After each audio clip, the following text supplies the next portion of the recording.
안녕하세요. 저는 결혼을 앞두고 있던 20대 후반의 여성입니다. 사람이라면 누구나 남에게 멋져 보이고 싶고 잘나 보이고 싶다는 거 저도 공감합니다. 하지만 뭐든지 정도껏 해야 얘기로 봐주고 넘어갈 수 있는 거 아닌가요? 저와 결혼을 앞두고 있던 남자친구는 지역 모임에서 만났습니다. 제가 지금 다니는 회사에 취업을 하게 되면서 이사를 오게 되었는데 동네에 친구가 한 명도 없으니 외롭고 심심하더라고요. 그래서 동네 친구를 사귈 겸 동네 사람들이 자주 이용한다는 지역 모임에 가입을 하게 되었습니다. 처음에는 온라인에서 대화를 주고받다가 정모에 참석하게 되었거든요. 그곳에서 남자친구를 알게 되었네요. 처음이라 분위기에 적응하지 못해 어색해하는 저를 이끌어서 사람들에게 소개도 시켜주고 말도 계속해서 걸어주고 하는 남자친구에게 저는 호감을 느꼈습니다. 그리고 남자친구는 정모 이후로도 저에게 적극적으로 연락을 취해왔기 때문에 저희는 자연스럽게 연인으로 발전하게 되었습니다. 사귀고 얼마 지나지 않았을 때부터 남자친구는 저랑 결혼하고 싶다고 몇 번을 이야기하더라고요. 하지만 남자들이 원래 연애 시작하면 꼭 결혼 이야기를 하잖아요. 그렇기에 저는 그렇게 진지하게 받아들이지는 않고 있었습니다. 결혼 이야기를 할 만큼 나를 많이 좋아한다고만 생각했어요. 그런데 사귄 지 반년 정도 됐을 무렵인가 남자친구가 정말로 청혼을 해오더라고요. 갑작스러워서 처음에는 결혼은 우리에게 좀 이른 것 같다고 제가 거절했습니다만 남자친구는 10번 찍어 안 넘어가는 나무 없다며 제가 받아줄 때까지 기다리겠다고 하더라고요. 결국 저는 그런 남자친구의 인내심과 적극성의 마음에 문을 열게 되었고 그렇게 저희는 본격적으로 결혼을 준비하게 되었습니다. 하지만 결혼 준비를 위하여 몇 번 남자친구의 부모님을 만나면서 저는 이 결혼을 하는 게 맞는 건지 의구심을 품게 되었습니다. 남자친구의 부모님은 전후 사정 설명 없이 저희에게 따로 살지 말고 당신들과 같이 살자고 하시더라고요. 당시 남자친구는 부모님과 50평대 아파트에 살고 있었습니다. 평수만 들으면 굉장히 좋고 비싼 집 같지만 지역이 서울도 아니었고 지하철을 타려면 30분은 버스를 타고 나가야 하는 그런 곳이었기 때문에 사실 장점이 없는 동네였습니다. 특히 저 같은 경우 직장이 서울 중심에 있었기 때문에 그 집에 들어가 살면 최소한 하루 3시간은 꼼짝없이 출퇴근에 써야 할 상황이었습니다.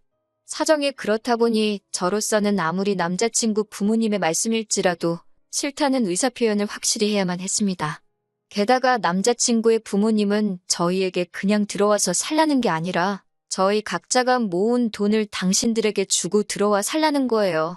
그 돈으로 어디 가서 50평대 아파트를 구할 수 있냐면서요. 말도 안 되는 남자친구 어머니의 논리에 짜증이 났지만 그래도 얼굴 붉히기는 싫어서 제가 한번 남자친구와 잘 이야기해보겠다고 했습니다. 그렇지만 어머님의 요구는 거기서 그치지 않았습니다. 저는 분명히 남자친구에게 그 집에 들어가서 살지 않겠다고 말했음에도 불구하고 남자친구가 어머님께 뭐라고 했는지 어머님은 저희가 같이 살게 될 거라고 생각하셨나 봅니다. 저에게 50평짜리 집에 사는데 차도 하나 있어야 되지 않겠냐며 특정 브랜드의 차를 혼수로 하나 해오는 게 어떻냐고 저에게 강요하시더라고요.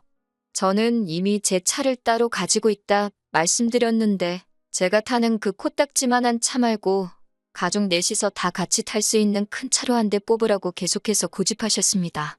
어디 가서 그런 차 타고 있으면 사람들한테 손가락질 당하고 우습게 보인다고요. 제가 이미 타고 있는 차인데도 그 차를 타는 사람들은 참 없어 보인다고 하는 말이 어이가 없었습니다. 제가 차에 관심이 없는 편이라 저희 보고 사라고 하는 차를 인터넷에 검색을 해봤는데 가격만 7천만 원이 넘는 차더라고요. 심지어 그 차를 사오는 건 저지만 우리 가족이 다 타고 다닐 차라는 걸 강조하면서 예비 시부모님도 그 차를 끌고 다닐 것 같이 말씀을 하시더라고요. 어차피 회사는 대중교통 타고 다닐 거 아니냐고 평일에는 자기도 좀 끌겠다고 하시면서 그 속내를 숨기지 않으셨어요. 결국 참다 못한 제가 남자친구에게 당신이 나서서 확실히 상황 정리를 하지 않으면 내가 조목조목 따지고 들어야 하고 그렇게 되면 서로 불편해질 텐데 괜찮겠냐고 했습니다. 그제서야 남자친구도 미안하다며 자기가 중간 역할을 똑바로 하겠다고 하더라고요. 그 외에도 남자친구의 부모님은 남들에게 보여지는 걸 굉장히 중요하게 여기셨는데, 예를 들어 제주도에서 딱 한 번 해보신 승마 체험을 남들에게는 마치 일주일에 한두 번 취미로 타는 것처럼 말씀하신다거나, TV에서만 보셨던 여행지를 마치 다녀오신 것처럼 주변에 자랑하듯 소문을 내곤 하셨습니다. 저희에게 들어와 살라고 강요하시던 아파트도 사실은 은행 대출이 절반 가까이 되더라고요. 저한테 그렇게까지 말씀은 안 하셨지만 대출금이자 내는 게 부담스러워서 저희 돈이라도 받아서 조금이나마 대출을 상환해 보려고 하셨던 건 아닌가 싶기도 하더라고요. 아무튼 이런 일련의 과정을 겪으면서 저는 남자친구의 부모님이 남자친구와는 달리 굉장히 물질적인 것과 겉모습을 중요시하는 분들이라는 걸 깨닫게 되었습니다. 솔직히 실망스럽기도 했고 걱정스럽기도 했지만 그래도 파혼까지 생각하지 않았던 이유는 적어도 남자친구는 그분들을 닮지 않았다 믿었기 때문이에요.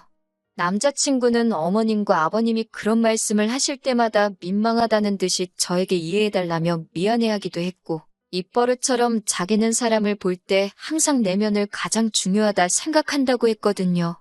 실제로 여러 가지 동호회 활동을 하고 있는 남자친구 주변에는 다양한 사람들이 있었기 때문에 저는 그 말을 찰석같이 믿었습니다. 하지만 얼마 전 남자친구와 청첩장 디자인을 고르다 하객에 관해서 이야기를 나누게 되었거든요. 그러면서 남자친구에게 크게 실망을 하게 되었습니다. 남자친구가 저에게 누구누구를 부를 거냐고 먼저 물어보더라고요.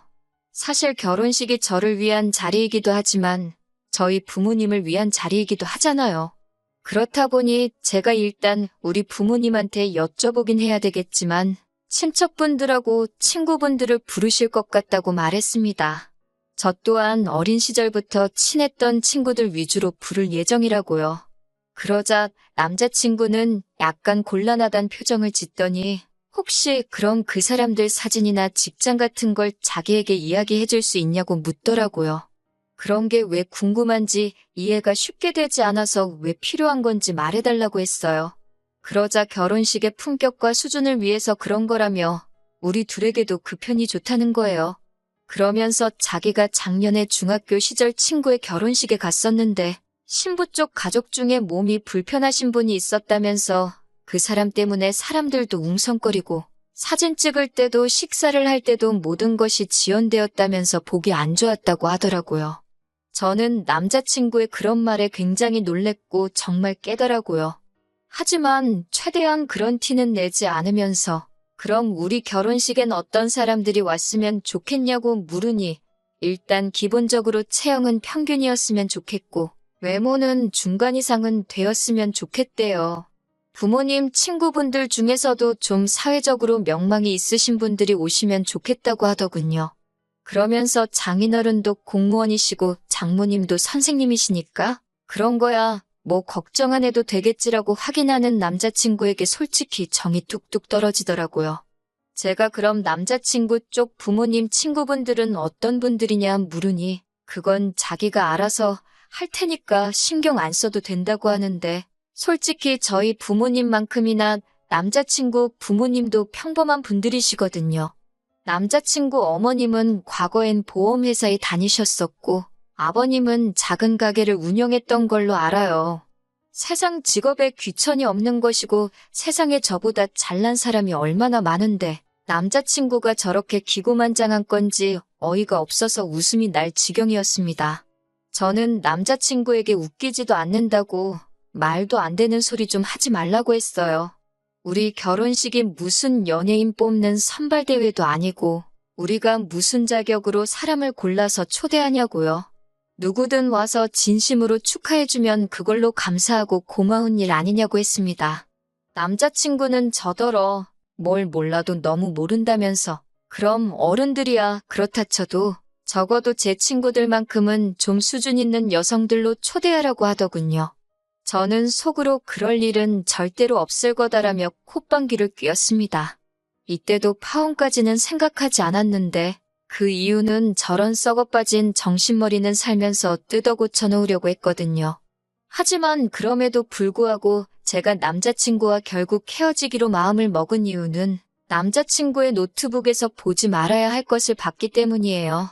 그날도 평소처럼 남자친구와 결혼식에 관한 세부적인 사항도 정할 겸해서 카페에서 만나 데이트를 하고 있었습니다.